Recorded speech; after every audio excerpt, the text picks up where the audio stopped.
17 question में कह रहा है फाइंड द पॉइंट, इसमें पॉइंट पूछा गया है y इक्वल टू एक्स की क्यूब है और slope of tangent is equal to y coordinate, y equal to X की क्यूब है। पॉइंट मुझे बताने हैं, पॉइंट मुझे बताना है और क्या गिवन है कि स्लोप जो है slope is equal to y coordinate.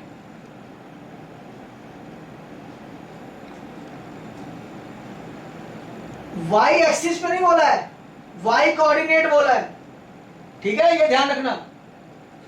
चलो जी यहां से हम पहले स्लोप निकालते हैं, तो dy by D x equal to 3x square आ गया, ठीक है।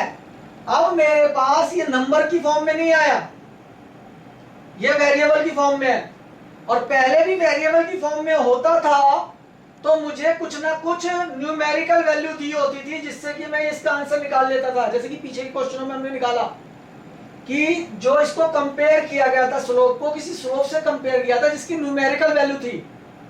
अब यहाँ पे न्यूमेरिकल वैल्यू नहीं है, सिर्फ y कोऑर्डिनेट बोल दिया है और मुझे पॉइंट बताना है। तो यहां मैं लेट करूंगा, लेट पॉइंट जो हो गया मेरा x1 y1 लेट कर लिया मैंने, पॉइंट मालूम नहीं है और यहां से मुझे कुछ भी नहीं पता चल रहा, और इसने हिंट दी है कि स्लोप जो है इक्वल है y कोऑर्डिनेट के। तो मेरे पास पॉइंट नहीं मालूम, किसी के इक्वल भी नहीं रखना, और मैंने पॉइंट लेट कर लिया कि भाई पॉइंट ये होगा। अब आ जाओ अकॉर्डिंग टू क्वेश्चन में इस लाइन को लिखेंगे कि dy by D x equal to y coordinate के है, ठीक है। तो आओ भाई dy बाई डी एक्स पे, इस बेस पर dy बाई डी एक्स। अब बताओ y कोऑर्डिनेट क्या है, y1 है, ठीक है। तो ये y1 हो गया। अब कंपेयर करो इन दोनों में, पहला दूसरा ध्यान देना क्या किया है मैंने, ये स्लोप था और ये जो स्लोप का जो आंसर है ये y कोऑर्डिनेट के इक्वल है, ये y कोऑर्डिनेट के इक्वल है, तो इस बेस पे ये y कोऑर्डिनेट हो गया। अब एक चीज का और ध्यान रखना, अब जब यहां पे हमने ये वैल्यू पुट की तो ये वैल्यू हमें इक्वेशन में भी पुट करनी पड़ेगी, ये पॉइंट हमें इक्वेशन में भी पुट करना पड़ेगा। तो गिवन है मुझे इक्वेशन क्या, y इक्वल टू एक्स की क्यूब, और पॉइंट क्या लिया मैंने x1 y1, तो जहां y है वहां y1 आ गया, जहां x है वहां x1 आ गया, और ये 3, ठीक है। जब भी ऐसे कोऑर्डिनेट आए, जब भी कोऑर्डिनेट को इस फॉर्म में लेना हो तो बेटा बहुत इंपॉर्टेंट बात है, ध्यान रखना। अब तक हमें न्यूमेरिकल वैल्यू मिल जाती थी, तो न्यूमेरिकल वैल्यू को जो स्लोप होता था वो इक्वल में रखते थे, तो x और y का आंसर आ जाता था मेरा। पर अब मेरे पास कई ऐसे क्वेश्चन आ जाएंगे जिसमें न्यूमेरिक वैल्यू नहीं होगी, पॉइंट की बात किया गया होगा, इक्वेशन की बात की हो गई, और जब पॉइंट की और इक्वेशन की बात की गई हो और कुछ भी ना मालूम हो तो हम देखो इक्वेशन के लिए भी पॉइंट चाहिए होता है, तो हम x1 y1 पॉइंट मान लेंगे। भाई जो मालूम नहीं है पॉइंट हमारा वो x1 y1 है, तो भाई मुझे पॉइंट मालूम करने के लिए मैंने पॉइंट लेट कर लिया x1 y1 है। तो ये जो पॉइंट लेट करूंगा वो पॉइंट हमेशा लेट करने के बाद इसमें पहले इक्वेशन में तो पुट किया ही जाएगा जब भी लेट किया जाएगा। तो ऐसे क्वेश्चन में जब आपकी प्रैक्टिस हो गई ना, हो जाए, तो आप चाहो तो शुरू में ही मान लिया करो ये पॉइंट और ये लिख दिया करो जब प्रैक्टिस हो जाएगी तो। और अगर इन केस की चलते चलते अटक के आ रहे हो तो उसी में सामने लिख दिया, भाई गिवन है मुझे equation y equal to X की क्यूब और मैं यहां मान के चल रहा हूं x1 y1, तो इसलिए x की वैल्यू ये है, y की वैल्यू ये है, वो इस इक्वेशन में मैंने पुट कर दी। y की वैल्यू क्या है y1 पुट कर दिया, x की वैल्यू क्या है x1, x की वैल्यू पुट कर दी। तो इस इक्वेशन के अलावा एक इक्वेशन हमारी पॉइंट पे ये भी बनती है, पासिंग पॉइंट ये होने की वजह से ये भी बनती है। तो एक तो ये बात हो करनी है हमें। दूसरी बात उसने क्या कहा था, इसने इस क्वेश्चन में क्वेश्चन नंबर 17 में कहा था कि ये जो आ रहा है ये y कोऑर्डिनेट के इक्वल है, y कोऑर्डिनेट, इसे कोऑर्डिनेट बोलते हैं। तो y कोऑर्डिनेट क्या है यहाँ पे y1, तो इसलिए dy by D x y1 के इक्वल है, dy by D x y1 के इक्वल है, क्योंकि क्वेश्चन में ये बोला था। ठीक है, ये हो गया। अब इन दोनों से इक्वेशन 1 और 2 से इस बेस पर अब यहां पे क्या होगा, 3x1 का स्क्वायर लिखो, गलत तो नहीं लिख रहा मैं कुछ?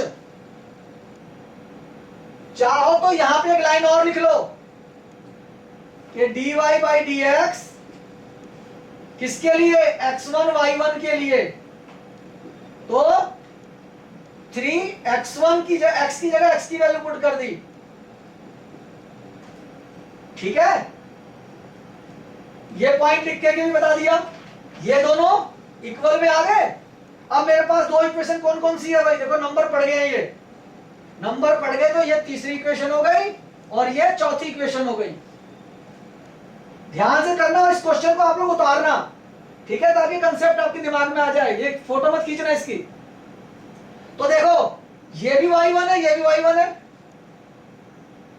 दोनों y1 है, तो इस बेस पर ये आंसर इस आंसर के इक्वल हो गया कि नहीं हो गया? ये भी y1 का आंसर है और ये भी y1 का आंसर है। कंपेयर किया तो दो वैल्यू एक जैसी थी, वो तो हटा करके ये दोनों इक्वल में लिख दिया। अब आप चाहो तो ऐसे ऐसे काट भी सकते हो, एक x1 से एक x1 काट भी सकते हो, पर आपको नहीं काटना है। कब? जब पॉइंट्स पूछे जाएं। अगर आपको क्वेश्चन में पॉइंट्स पूछे गए हो तो नहीं काटना, क्योंकि पॉइंट जो होता है वो एक जीरो भी हो सकता है, कोई कोऑर्डिनेट जीरो भी हो सकता है। तो आपको यहाँ क्लियर होगा मैं क्या कहना चाहता हूं। तब आपको काटना नहीं है, तब आपको क्या करना है, सब कुछ एक तरफ ले आना है, सब कुछ एक तरफ। तो बड़ी पावर ये है ना, इस तरफ ले गया दूसरे को, इसको इधर ले गया, -3x1 की पावर 2, सारा कुछ एक तरफ ले आया तो एक तरफ क्या बच गया, 0। सारा कुछ एक तरफ ले आया तो एक तरफ बच गया 0। अब बताओ कुछ कॉमन आ रहा है दोनों में से? दोनों में से कॉमन आ रहा है x1 की पावर 2, x1 की पावर 2। तो यहां क्या बचा? यहां बचा x1 और यहां क्या बचा, -3 इक्वल टू 0। तो इस ये जितने फैक्टर हो गए 0 के इक्वल रखे जाएंगे, जितने फैक्टर, एक तो ये फैक्टर हुआ x1 की power 2 equal to 0 and x1 -3 की पावर x1 -3 इक्वल टू 0। इससे क्या हो गया, x1 का आंसर क्या आ गया, 0, और इससे क्या हो गया, x1 का आंसर क्या आ गया, 3।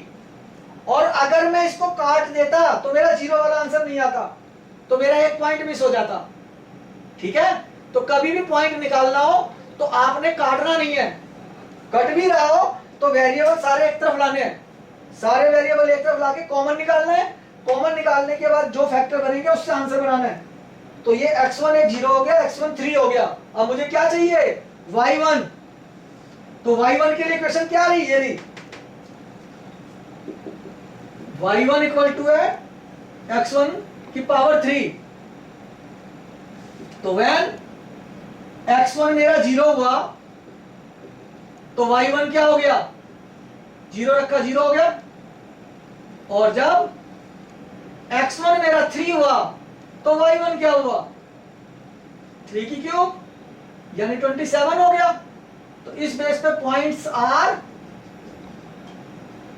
क्या क्या हो गए, एक तो 0 0 हो गए एंड दूसरा पॉइंट क्या हो गया, x क्या है 3 और y क्या है 27, एक पॉइंट ये हो गया। तो क्वेश्चन मुश्किल नहीं है, पर बेटा प्रैक्टिस नहीं करोगे तो मुश्किल लगेंगे।